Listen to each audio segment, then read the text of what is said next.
You see, immediately after the Civil War, stupid money came into the economy. Stupid money. From where? From the collapse of the Biafran nation, because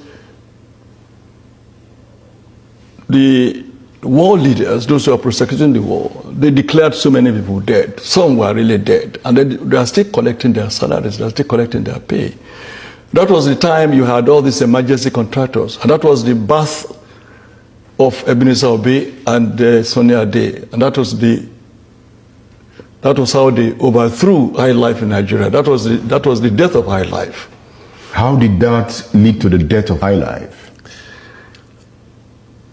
When immediately after the war, the Olayas, the Rex Losses, all of them could no longer compete with these people who had cash and they were dancing to praise singers. Musicians became praise singers. High life music was not praise singing.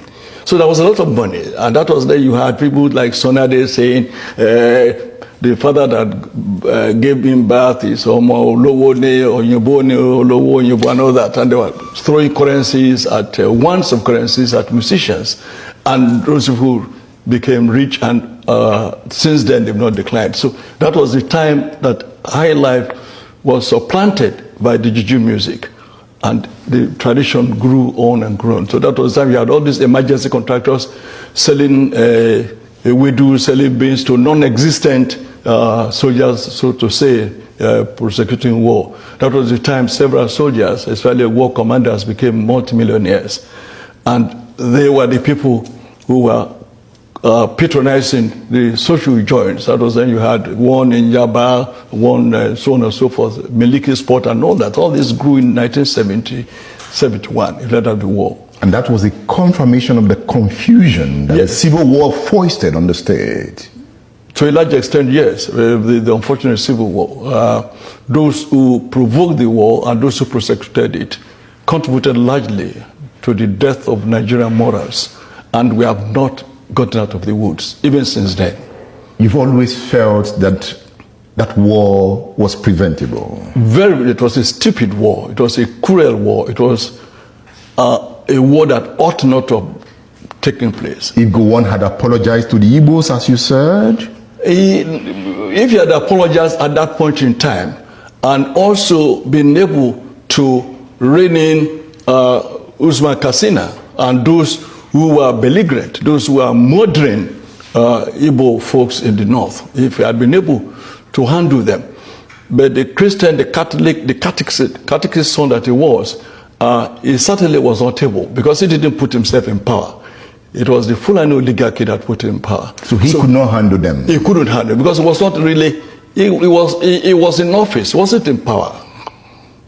The Murtala Muhammads were in power? Oh yes, so Murtala Muhammad would tell him off at executive meetings and say, use unprintable words on him, and they would just keep quiet. I mean, he didn't know how he became head of state. So why was he scared of the Murtala Muhammads? I think that was a long story, because he knew that it was Murtala Muhammad and his clique that killed the Ronsi, that took over power, and they knew what they wanted, and the gory nature of the coup, very bloody. Even though it wasn't bloody at the point of the coup itself, it wasn't bloody in Ibadan, where they arrested Ronsi and Fajui and killed them at Ladopo. But when you look at the camp in Ibadan and the camp especially in Abeokuta, where you had more than 80% Igbo officers, and all of them were slaughtered, and also at Ikeja cantonment, where Igbo officers were also slaughtered. It was obvious, therefore, to Gowon that even if they put me there as a figurehead, there was not much I could do to rein those who are perpetrating. And even number two to Ironsi, who was Gundikwe from my village, had to run away. And that same clique is still holding on to the state, right? Till tomorrow, but their days are numbered, yes.